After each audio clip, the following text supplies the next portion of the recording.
Welcome to the Social Podcast, where no discussion or debate is off limits. We are thrilled to welcome back to the show lifestyle pioneer, TV host, and author, the one and only Debbie Travis. Welcome back, Debbie. Thank you. It's so great to be here. We're going to talk about why you're here a little bit later, but we're glad to have you mix it up with us because our first story, it's a fun one. We've got a wicked showdown happening between two iconic witches. Elvira, Mistress of the Dark, has named Ariana Grande, a.k.a. the Good Witch, as her worst celebrity encounter ever. During a recent Q&A, Elvira said Ariana had requested tickets for herself and 20 guests to one of her shows, which, please, Elvira said that she posed for photos, she signed a ton of autographs for Ariana and her whole group. But then when she asked Ariana for a photo, well, Ariana said, I don't do that. Then she flew off before the performance. So Ariana, though, has since apologized. She did post something on Instagram saying she said she was disheartened to see the comments and that she left early because she had had an anxiety attack. Okay, Debbie, do you buy that?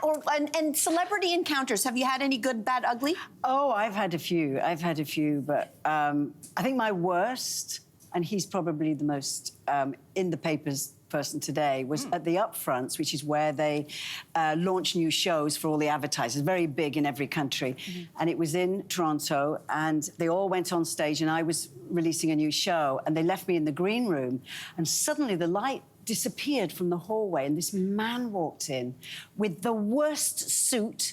It's like, you know, and it was DT. Donald Trump.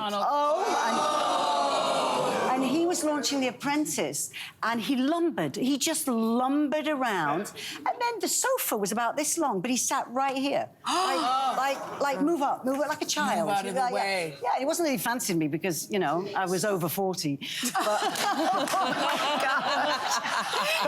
I just remember that. You know how some people suck the energy? It was like the air had been taken out of the room, and not in a good way. Yeah. You know? An energy vampire. You know what's interesting, though, is that, like, you've come on here and and obviously it's maybe easy to talk about him in particular, but a lot of times we've all had bad experiences with celebrity. And I have a tendency to not want to share those. And I've been wondering why. Share one. No, I'm not going to. I'm not going to. Why do you do that? I feel like maybe it's karmically, like, I feel like no one will, there's somebody out there who doesn't like me, that I've had a bad day and they might have a story about me. I hope that no one has that, but they might. And I feel like if I say it, then it's gonna come back to haunt me. Do you know what I mean? It's like count 5 minutes, isn't it, before you attack. And I think these what happened to her, what I would have done is sat down with my girlfriends and said, oh my God, she's the rudest celebrity I've ever met. I think to post it, because it's a kick reaction. We've entered this new era where before people would tell those stories, but they would never name the name. Now these celebrities are like, let me tell you about so-and-so and what they did to me, right? And we saw with JoJo Siwa did this to Candace Bure. I forget, is it Candace Cameron Bure? Yes. Then we've seen 50 Cent, who's talking about P. Diddy all the time. He's not wrong. Right? He wasn't wrong. Mel B with James Corden. Now everybody's just dishing all of their bad stories. And while I love it, because it's great for Hot Topics and for what we do, there's something about it that doesn't seem fair, because you're telling your side, but the other person doesn't get to say their side, and you've already gone public with it. And sometimes you are hearing from the problem. And I have a lot of questions, like, why didn't you just address it right there when it was happening? Because Elvira's a grown woman. She was like, got 40 years on this little girl. So why didn't you just say what you had to say then? Why are you waiting until an interview for her to find out, and all of a sudden now her phone's going off all these notifications? He gets numbers, it builds their site. It's not fair to But sometimes, like, a little bit of a truth is being revealed, and maybe you don't know it until years later. I'll just give one example. I'm not saying that this is necessarily true, but Lisa Marie Presley once said of Tom Cruise, I effing hate Tom. I met him 20 years ago. I never want to be in a room with him again. Okay? And we don't know. Like, but suppose he didn't like her either. I don't know. Robert Downey Jr. once referred to Hugh Grant as a jerk, a self-important, boring flash in the pan. Brit? I don't know. Martha Stewart also said that Gwyneth Paltrow and Goop, she said she just needs to be quiet. If she were confident in her acting, she wouldn't be trying to be Martha Stewart. Oh! You're right. Does that say more about the person who's saying it? Right. But it's also what you remember. It's also what you remember. Especially with the public, because if you're, you know, like I'm at doing book signings now, you're rude to one person, and they will always remember that. And, you know, you do what the royals do. You just, what is it? Don't explain, don't complain. You just, because it will go away, and that's what they don't want. They want us all talking about it. I think this is all a conspiracy theory. And I think that they are both firing up the PR machines because Ariana is going to be dropping the movie Wicked soon, and Halloween is Elvira's peak season. So I think their PR machines are like, let's get this witch feud going for both of us. Really? Yeah. Here's the deal. If this were men we were talking about, I would agree with you, but this never works. Women being seen as not being nice has never worked for us in any, doesn't matter what kind of career path you're in. So I don't know if this is necessarily working for Ariana. I'm sure she's not enjoying it. Well, we're talking about it, so it's working somehow. I don't think guys do it that much. I know, but when guys are labeled as horrible, it doesn't kind of backfire on them the way it does for always. But a woman always has to have the last word. You know, it's like having an argument with your husband. You have to. It's in our DNA. It's in our DNA. And that's what they did. One of them had to have the last word. Yeah, exactly. Well, we'll see who gets the last word with this one. But let's move on to our next topic. Sticking with magic, Eminem introduced Barack Obama at a recent rally for Kamala Harris. And Barack said he was feeling some kind of way and lost himself. Take a look. My palms are sweaty, knees weak, arms are heavy. Vomit on my sweater already. Mom's spaghetti. I'm nervous, but on the surface I look calm and ready to drop bombs, but I keep on forgetting. Okay. We get it. You're the coolest president that's ever existed. All right, so what's your reaction to this, ladies? What do you think? I think I want to hear you. Listen, first of all, I couldn't watch that video enough last night. It was on all my TikTok feed, like it was just constantly, because Eminem, who actually rapped that song, was so serious. It was Eminem who looked very presidential last night. And I'm here to introduce Barack Obama. And then Barack comes out and he's spitting, and he's spitting, and I was like, oh my God, can you please run for president again? But it did bring up this idea of hidden talents, and I thought, oh, did we not know that Barack could, you know, spit a rhyme? Do any of you have hidden talents? I don't have hidden talents, but I do know, and I have a story about Barack, because where I live in Italy, in Tuscany, it's very rural, very countryside with these little hilltop villages. And there's a very ordinary restaurant, very nice, in a cellar. And they have they must be a private room or something with some doors. So we were having dinner, and there were 4 guys looking very miserable. We kept looking at them, didn't know they were security. So we were all having dinner, but then we hear this room, you know, somebody's having a great, and you could hear this music, and they were dancing. I said, I'm going to go and see who's in there. Opened the door. Barack Obama. Barack Obama. Yeah, he was dancing around the table with his friends, and it's like, yeah, you know. That doesn't surprise me. But you know, he's on holiday, he's having fun. And I think what's nice about this kind of stuff is you're seeing the real person. You're seeing, you know, they're having a good time. And that was, I thought that was lovely. And didn't ask me to join in, but. You should have invited yourself Well, in. all the security went like this. Yeah, it's true, it's true. My hidden talent might surprise a lot of people. I'm a baby whisperer. Hear me out, I know, hear me out. So I noticed this years ago, but it happened 2 occasions, and I know my girlfriends who are watching. One was my girlfriend Carla. She had her first baby. You know, everybody's visiting, and they're passing the baby around, and this baby just was fussing with everybody. And I didn't say anything. I just go, give me the baby. And 2 seconds later, baby's out cold, and she was like, I've been trying to get that kid to sleep for the last 4 hours. What is it? I go, I don't know, I got some kind of weird gift where infants get in my arm and they pass out. My cousin Jamila, same thing with her daughter. I held it for 2 seconds, out cold. She's like, I have been dealing with that kid. She didn't sleep all night. I go, I don't know, I got some weird thing. Now so it's out there. It's out there now, Give me your Andrea. babies, ladies. Give me your babies. I'll put them to bed. Don't worry. Be careful, because they will. It's like, here you go. Here, we're going shopping. Not a problem. I'll be like, I don't know, just put the kid right here. Okay, an engaged couple on TikTok say they refuse to kiss until after they've said, I do. So after 4 years of dating, they are saving the moment for the wedding day like a present they've waited to unwrap. What do we think of this idea? Debbie? Well, I think it's not going to last. What if he's got bad breath or something? What if they go like, she goes, oh no, I've changed my mind, or, you know, but I think it's all about chemistry. I think couples, it's like people. You can why do you suddenly just not like somebody? You just can't bond with that person. And I mean, I'm sure they've cuddled a bit, but you'd hope. I was wondering if it was like, have they done everything else and they're saving just the kiss? Yeah. No, they haven't. I was just like, I think Julia was like, let's just save that for last. They've done all the disgusting Let's do all stuff. the good stuff. Save the kiss. I mean, I love that you thought that.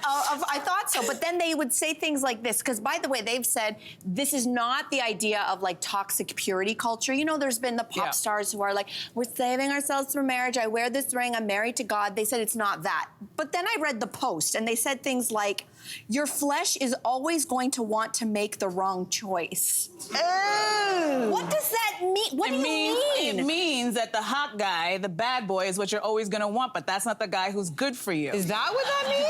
That is quite She gets the PR boy spin. I know this because I've done that a few times. She says also, before Drew and I started dating, I spent time thinking about the physical boundaries I wanted in a relationship because I was dating with the intent of marriage.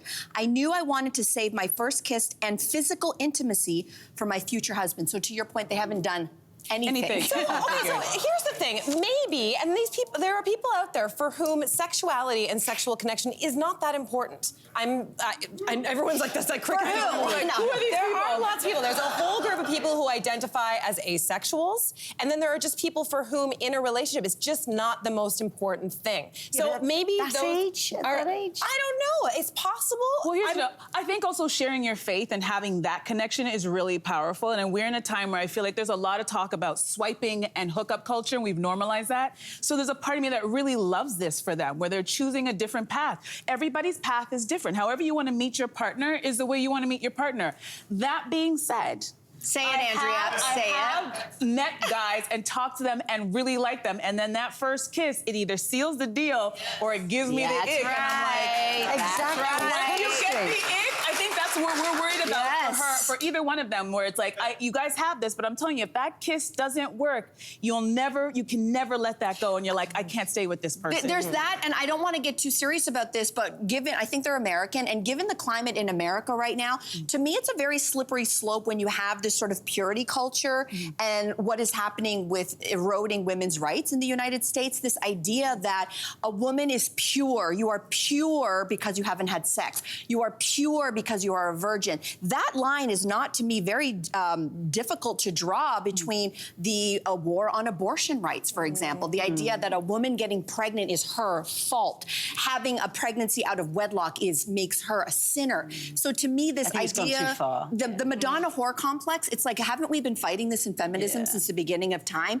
And then you have young people all of a sudden doubling down on this. That's the part that I don't know. He's also pure too, though. He's Where's pure. the passion? He's pure-ish. I don't know. Isn't that what you want to do when you first meet the love of your life? It's passion. You want to snog them. How do you relate that from Okay, that but yes, kiss? of course. We can't. Don't look at me. I don't think any of us can relate to this idea. I definitely wanted to have a sense of, like, that is an important aspect of my relationship. But if I'm being perfectly honest, there were certain things that I have saved forever because they're things I will What have never you do. saved? I'm not going to get into that right now. It might be involving feet thing. I'm not into the feet thing. Yeah, I think you shouldn't- Is there anything you say? What is happening? I'm not just talking about things that we save off. Like So your feet are for your second husband? I don't know.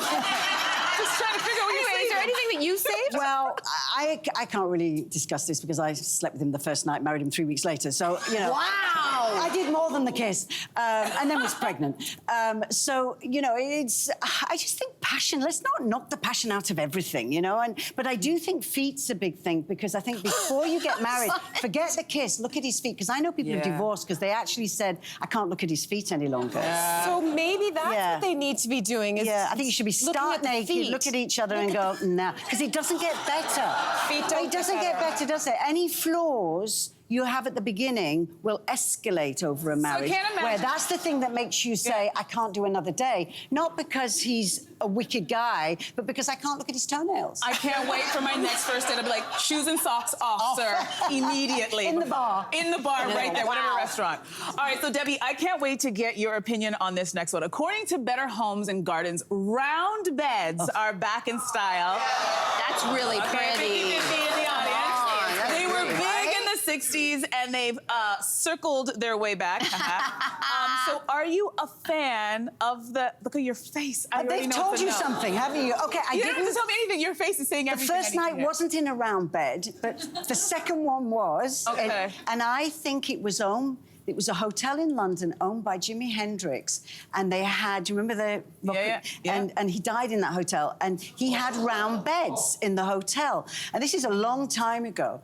And the worst thing about a round bed is, first of all, you wake up like a clock at different things. So he's got bad feet, they're in your face. You know?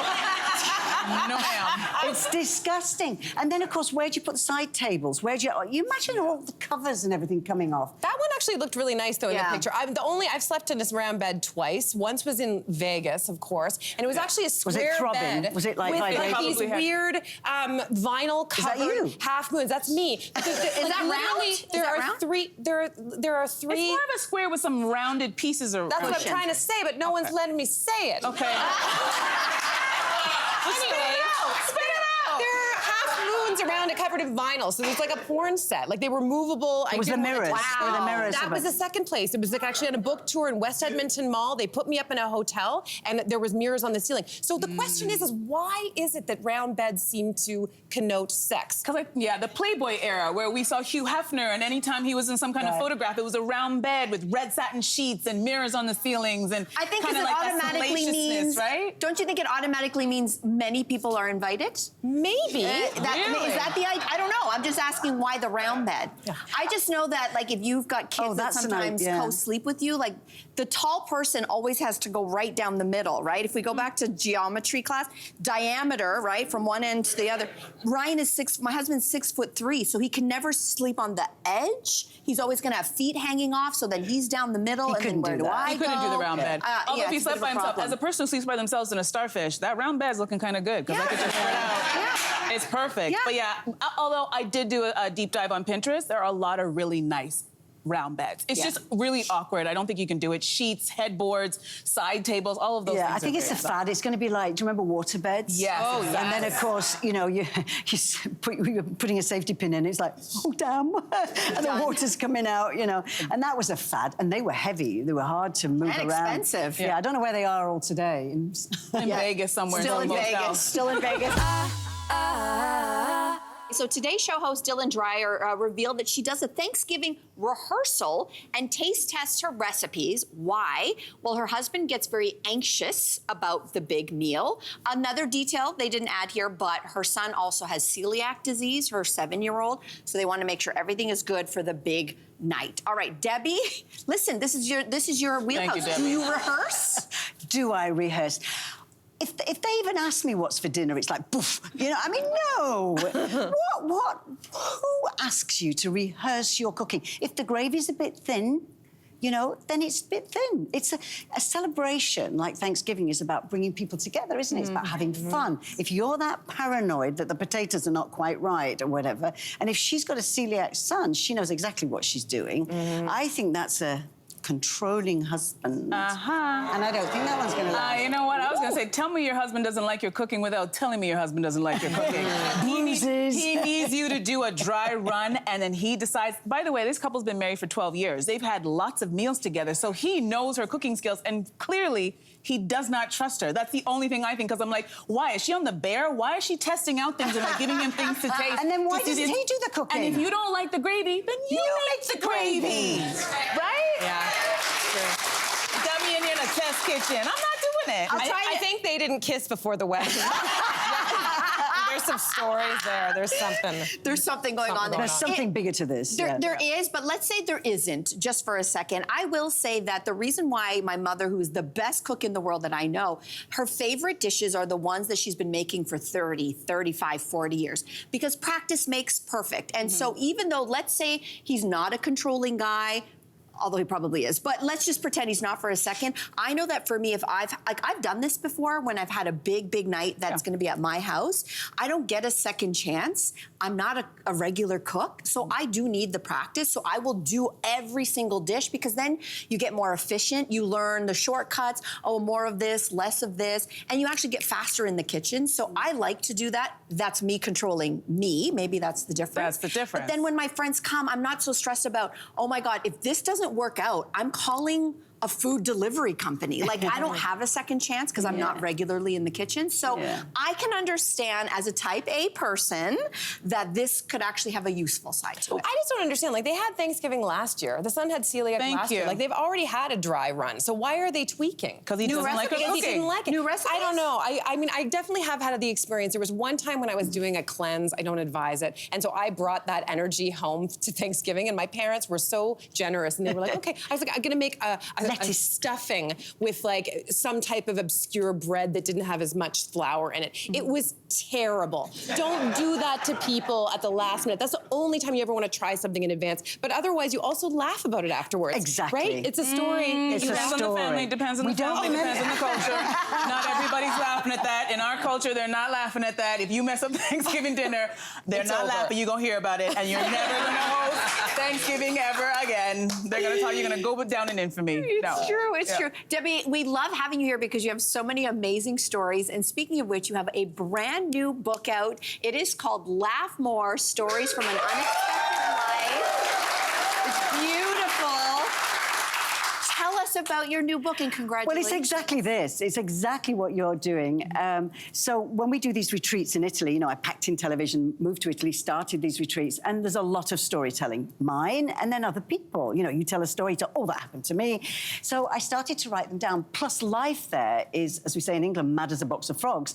You've got all these kind of characters who live around there. So I started to write them down. So I did it's a year in Tuscany through the 4 seasons, everything from the, you know, the truffle hunts to the olive picking to the guests and all the things that we do.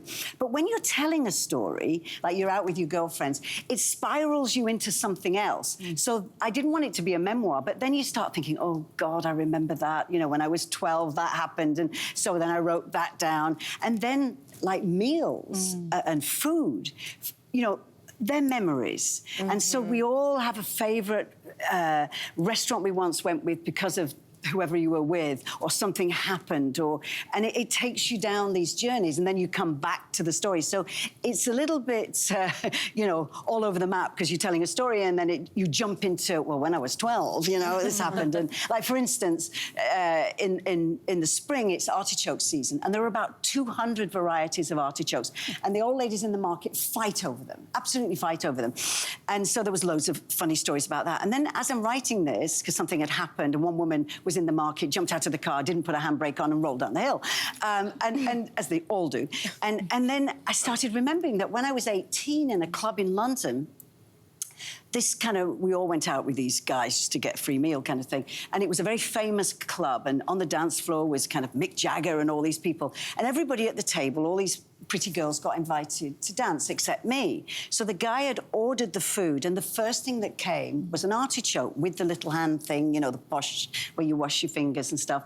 And I'd never seen an artichoke. I'm from the north of England. It's fish and chips, you know, very basic food. And I'm looking at this thing. There's nobody there, so I ate it. I ate the entire thing, the thorns, the middle bit. I drank the water because it was so dry, with the lemon in it, you know, thinking, oh, they're so weird in London, you know. Did all this. Anyway, they all came back from the dance floor, and everybody else was peeling their artichokes, and one girl said, "Did you not get any?" And I said, "No, I ate it." She said, "All of it?" And there was a line of blood running down here. And I was sent to hospital, and I literally stripped my throat, you know. So there's an artichoke recipe in the book. So, you know, so they just keep, you know, and I think, you know, it's tough times at the moment, and a lot of not so nice stories out there. So it's something to just curl up with a glass of wine or a friend. And it's also a very good audiobook, because I did it.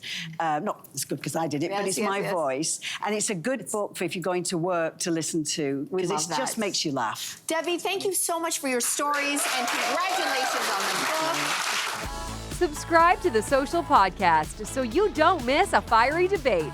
Until next time, socialites.